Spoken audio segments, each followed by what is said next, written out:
Hello and welcome to the Fortress of Tubechamber. This one was set in by Joediamonds on the Discord. If you would like to send in a save file for me to have a peek at, please do that via my Discord in the Dwarf Fortress save sharing room. Simply upload your fortress with a little description and let me know that it's okay to use in the video. There are quite a few submissions, so it'll take me a while to get to some of them, and some of them I won't get to at all.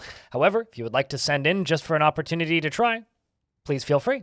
So Joediamonds over here asks me to assist with some advice on their water feature. This fortress is based around a big old tube that's designed to have water flowing through it. And they want to know how they could increase the flow of the water, because currently it seems to be a little bit too low. I'm going to go through and kind of see if I could offer some advice, as I've already looked at it. And also, while I was messing around with the fort, it kind of got attacked, so I've jumped back to a save file, so maybe I'll have to deal with that again.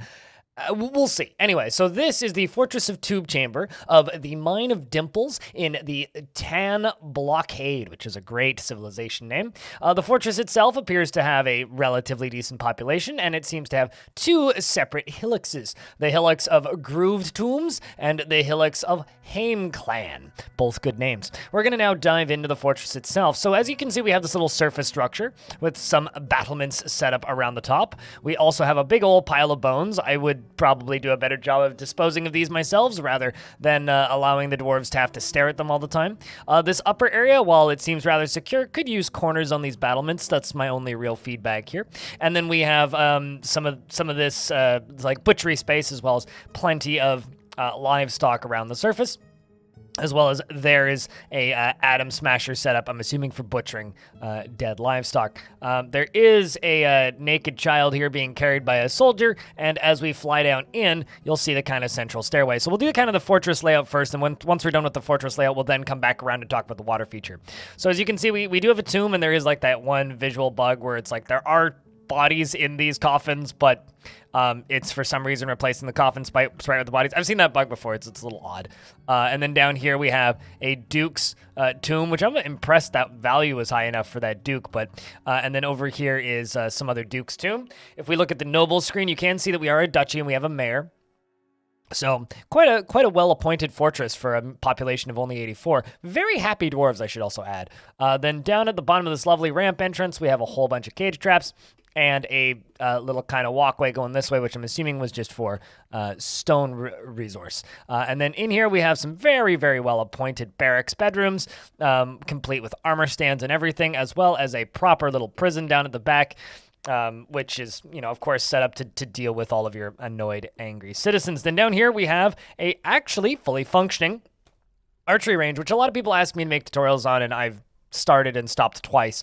But the way archery works here in this case is you have a little archery spot for iron bolts specifically, because they can only equip one type of ammo at a time, and there's no bins allowed, so there's no cancellations and no stacking of different kinds of bolts, which is optimal. And then they are simply told to fire in that direction down towards the targets, and there they are training. So we have Toasted right here, the messenger, who is currently training archery. Something else that I find as just a little tip if you want to train archery is also make a ranger guild right next to it. Make it public, because it teaches ambushing and also basic archery skills or crossbow skills, which very, very useful to have. And then right here, there's also a barracks, which appears to just have the diamond duties here assigned to it, which at a quick glance is very much a crossbow dwarf squad. So lovely to see that, and lovely to see it working too. They do work, they're just sketchy to set up, that's about it. So I've noticed that this is becoming like a main strat for a lot of people, just setting up kind of like a central zone for squads with like a way to peek through. It's very different from I just put a pig on the ceiling, but then over here we've got a wall of war dogs, as well as battle geese set up and ready to fight, and as well as right here we have our mayor's bedroom right next to their pack of hounds. I like it. And then we can go down this other central stairway, and then there's this big reservoir, which is kind of epic. I'm not sure why it's so big. It's part of the water feature, but we'll talk about that in a minute. And then as we go down, there are various other stairwells, as well as over here lots of blocks are getting constructed. We have this lovely little bedroom district, and also this lovely little bedroom district, and there's mud everywhere, and then once again, we'll talk about that in a minute.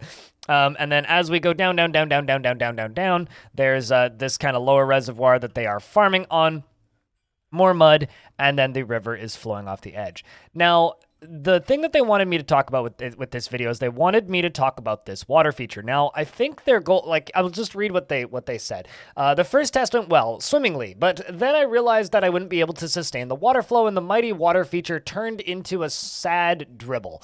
And I retired the fort for the time being and would love some feedback and maybe ideas on how to get water into the reservoir. So it looks like what they're trying to do is have just like a constant shower coming down from the top here via this reservoir.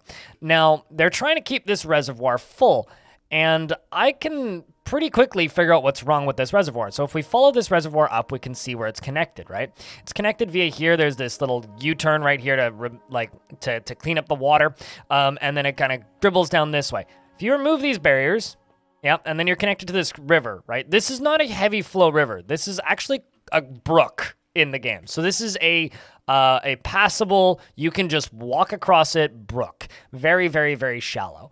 Brooks don't actually have that much flow, even though they do get all the way up to 7 of 7.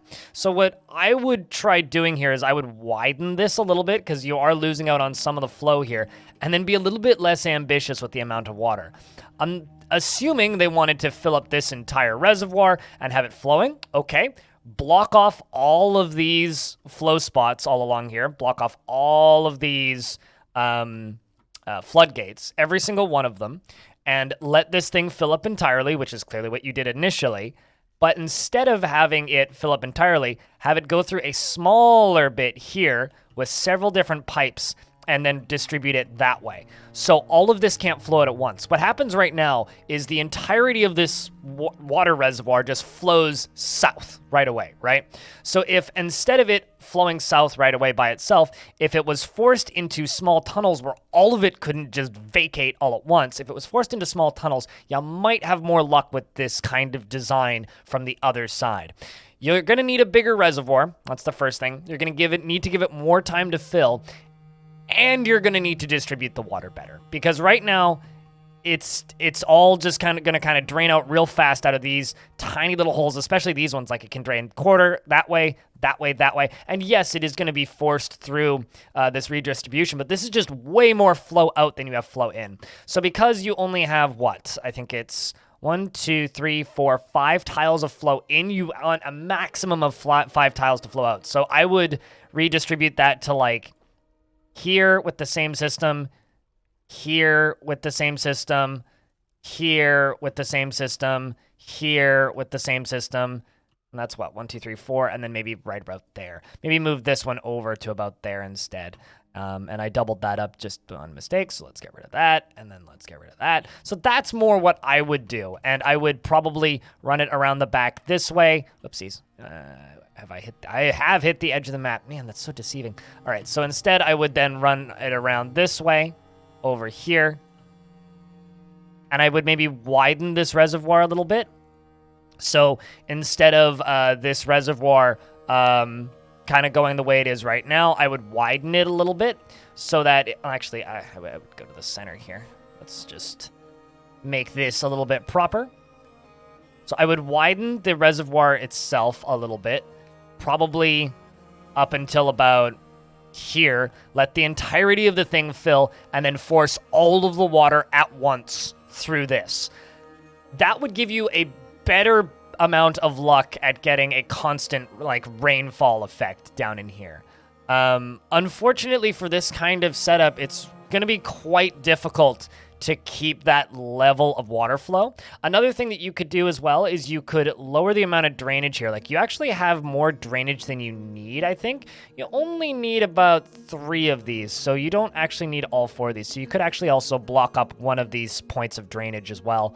Of course, you do have the upper drainage to stop any overflow, which is a good idea with this kind of crazy torrent. And I'm assuming you just wanted this whole layer to be full of water, and if that's the case, then I would have also blocked off this. I would not have fortified this upper level, just the lower level if you wanted it to be full of water. So just to clarify, if you wanted this whole thing to be full of water, like a rushing torrent, I would have only used the bottom bit, not used the top bit, and tried to distribute the water a little bit better. Right now, you're simply dumping too much water into the setup all at once, and it's just going to drain faster than you can load it. Although, wow, that is a really big spot right there for resources. I will say this is kind of a dangerous setup. If this was just like a rushing torrent of water, it would be concerning, dangers-wise. So you may end up flooding your tavern over here, which is a very lovely little tavern, I might say.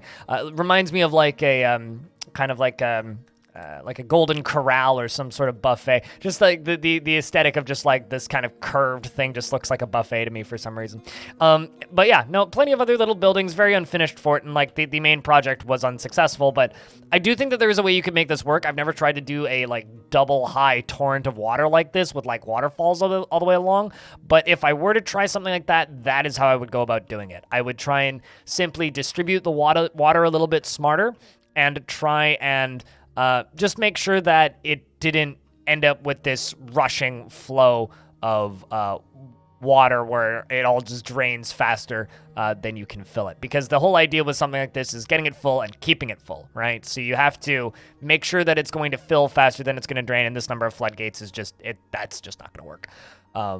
You either need more water source from the surface, or you need better distribution, and I think the solution here is better distribution. Aside from that, though, if we go down a little bit, let's see how deep this stair hole goes. It goes all the way down to this cavern layer. I actually haven't looked at this stuff yet. We can see it goes all the way to the end there, and it looks like a little walkway right there. Does it go down any further? Nope, just a little walkway. Just a little walkway. Well, definitely check out the caverns, because the caverns are cool. Oh, never mind. It did actually go way deeper than I was initially anticipating. All right, there's a second cavern layer. Looks like they just go straight through the second cavern layer. Or is that the third? Yeah, it looks like they haven't found the third cavern layer, so they've just found the 2 of 3. Well, yeah, no, honestly, like, this is a really cool little fort. I do like the idea. This is an ambitious project, and I always like an ambitious project. But yeah, Tubechamber. If you enjoyed this video and you want to see more videos like it, maybe me offering advice on forts or just simply oogling at their design, well, jump over to the YouTube channel. I've got quite a growing playlist of these. And if you want to see my face while I play video games on the internet, you can find me at twitch.tv/BLINDIRL. Holy crap, that's a big chamber. Twitch.tv/BLINDIRL for more streams than you could reasonably watch. And I am generally live Tuesday, Wednesday, Thursdays with bonus streams around the weekends. And if you would like to, talk about your fort or just Dwarf Fortress in general, Discord links in the description. And once again, thank you very much to Joediamonds91 for sending in this fortress for me to have a look at. And if you would like to do the same, you can do that in the DF Save sharing room. Thank you very much for watching, and I hope to see you in the next one.